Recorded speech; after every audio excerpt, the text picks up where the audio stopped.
Welcome back to What RT Noobs with General Disturbance. This is the M12, the Tier 7 American SPG.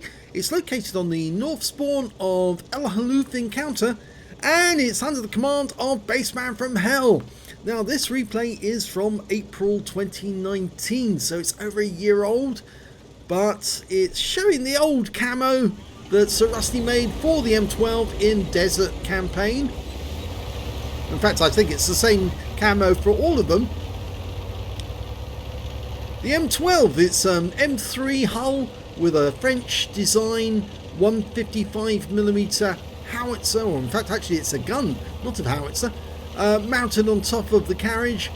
They used to call them long toms or door knockers because they were very good at knocking down bunkers, and well, they were effectively knocking on the door of the German bunkers to let the enemy know that they'd arrived. In fact, I do have a photograph somewhere of a whole squad or platoon of M12s firing together, and there's some rather salty chat going on. I won't mention what they're saying, but yes.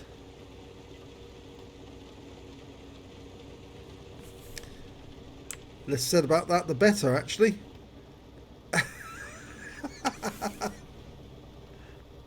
Okay, well, we're aiming at the enemy now.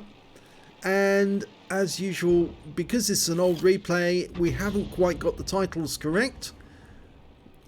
It should be showing the type of vehicle, but in actual fact, it's just showing the name. Okay, we're aiming at an LTTB. That's what it is, by the way.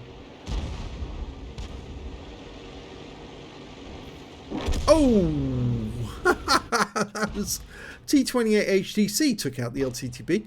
Over on the other side of the battlefield, we've got, what's that? It's a ISU 152. And there is the enemy RT. Now, that RT happens to be an S51, the Soviet Tier 7. He fires a quick round at him. Direct hit wipes him out. He's gone. So 2-0 so far, but it might not stay that way.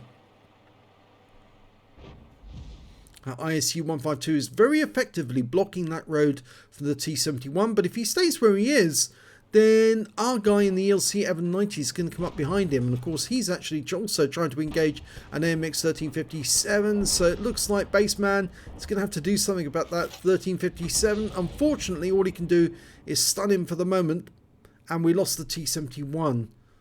The ISU 152 finished him off. But this is an encounter battle, and it's all about the cap, and we are capping at the moment. Got a T-54 first prototype in the cap, but he could be reset. Okay, we're loaded and ready to go. Rounds out on that T-28 HTC. Unfortunately, the Centurion killed our T-29, and it looks like they're going to try and get a reset. A Centurion 5-1's moved into the gap, shooting down at our T-54 first prototype. It hasn't got a reset yet, but it's only a matter of time. Our guys seem to be sitting on that corner, not doing much.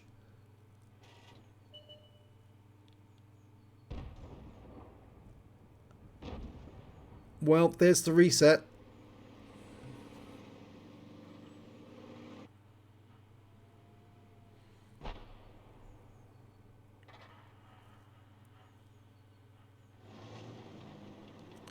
Well, we've lost a number of tanks, and now we're actually one down.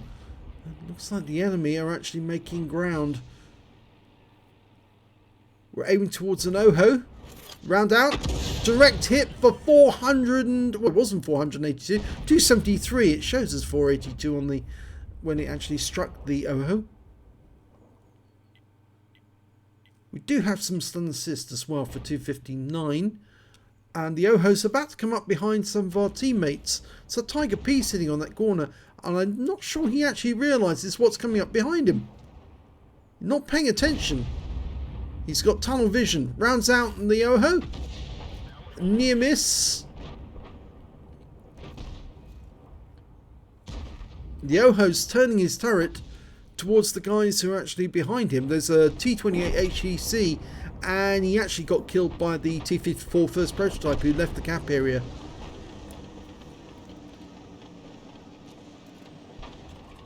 Okay, go for the Centurion 5-1 first. Direct hit on him, 275. He's pulled back. We're still one tank down on the enemy. Oh, unfortunately our Tiger Porsche just got set alight. And this time round he was ammo-racked and his turret was blown clean off. Yeah, you can see the turret's actually lying on the ground a little further ahead of him and with the gun pointing back at the tank. Unfortunately, now we can't see any enemies, so we've got nothing to shoot at, but we are in reload.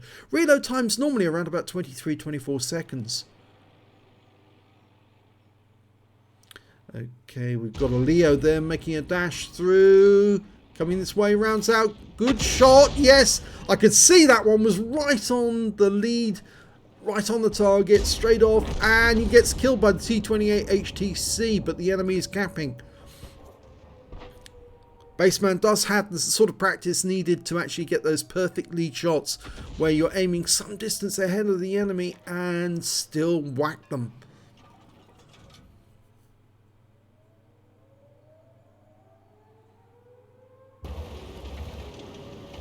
Now he's thinking about going down there. The trouble is there's an EBR Hotchkiss. This is back after the wheeled vehicles have been brought into the game, and there's an EBR Hotchkiss out there somewhere. And we haven't seen him, but he did appear on this side of the valley. Our AMX 1375's gone down to have a quick look for him. He might be the one capping. There's two in the cap now.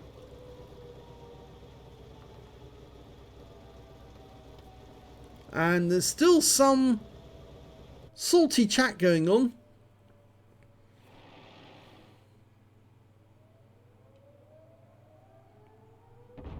Fires. Oh, we knocked down the camp, but didn't get a reset. Or did he? That target was struck. I think he did get a reset. He stunned that T-25. Is that T-25-2? I think it is. Fires another one in. And he killed him! And did get a reset there. A partial reset.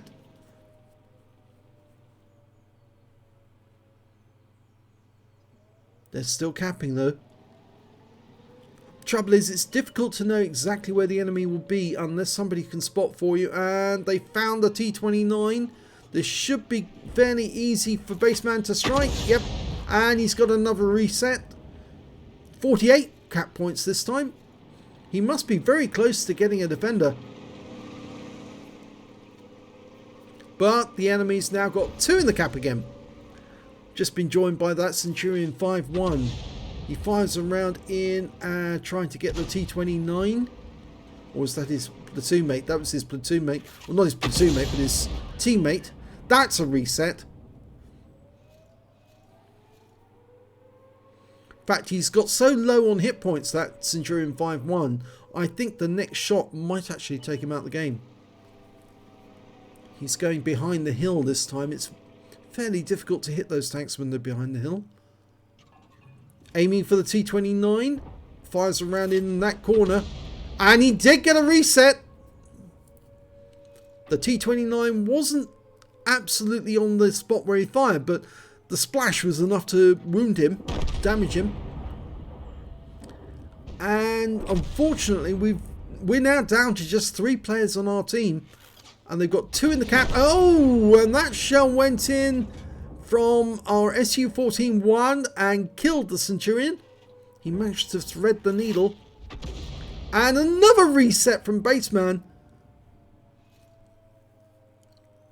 Now he's only got 5 shells left. And with an average reload of say 25 seconds, that means he's only going to be able to get or keep this going for a short while before they run out of shells. Well, the enemy stopped capping, but I think what they're doing is a no cap kill all now. It's 4 against 3.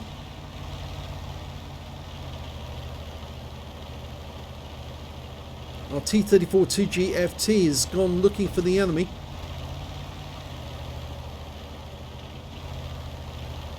The Su-14-1's going to stay where he is. He is a very slow arty anyway.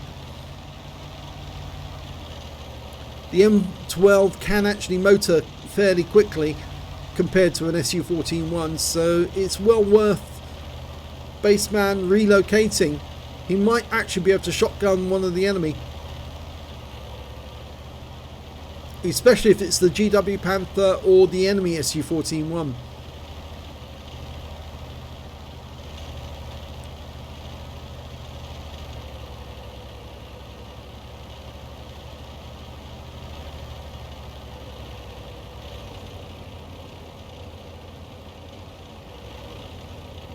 Nobody's seen the enemy 45 TP in a while. He was last seen in the south of the map. There's a possibility he's come over to our side to look for Arty. In which case, well, we'll find that out. Oh! The Su-14-1's been found. And somebody is in the cap. 2 are in the cap. Now this is a very risky thing for an Arty to do. He's going to shotgun through this gap. It is the Arty. It's the GW Panther. Oh, yes! He gets a reset, but he doesn't kill the GW. And the GW is taken out by the T-34-2GFT. Nice shotgun. He auto-aimed on and hit him. But it's now 3 against 2. The enemy Arty's been taken out. The Su-14-1 was killed whilst just before we saw the GW. So it's now Hunt the Heavy.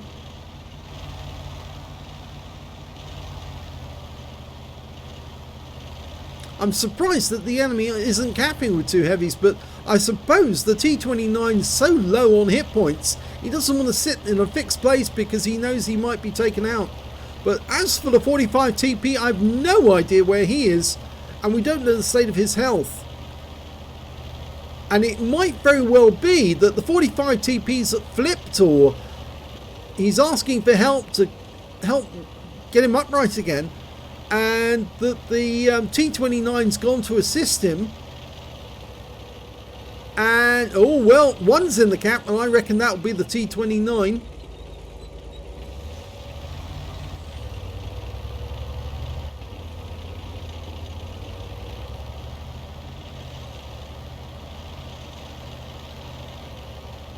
Now the T-34-2GFT will probably find out which way round, or which side of the cap they are. If it's the other side, the Su-14-1 can fire around in, and that's the 2-minute warning. And if it's our side, then it will be Baseman and the T-34-2GFT will have to deal with it. Just doesn't want to be spotted too. Oh, he's not there. He must be round the corner in the dip, or on the other side of the cap. This is very risky. They've got 2 in the cap now, so obviously the 45 TP has now gone mobile. Now if he spots this guy in this corner, yes he is there. Auto aims on, gets a reset. He's only got 3 rounds left, and there's the other guy. The 45 TP was behind, and the 45 TP is taken out by the Su-14-1. But Baseman is trying to get away from that T-29. Lost sight of him. He did take some damage. Lost 249 hit points to that 45 TP. But he could take out that enemy T-29 with a shotgun. He just needs to be so careful, because if he's not, he might end up getting killed by that T-29 instead.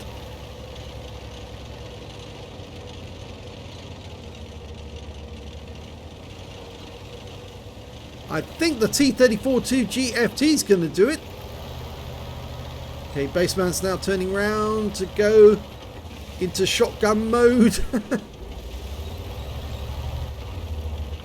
Only 18 seconds left. Can the T-34... I don't think the T-34-2 GFT can see him.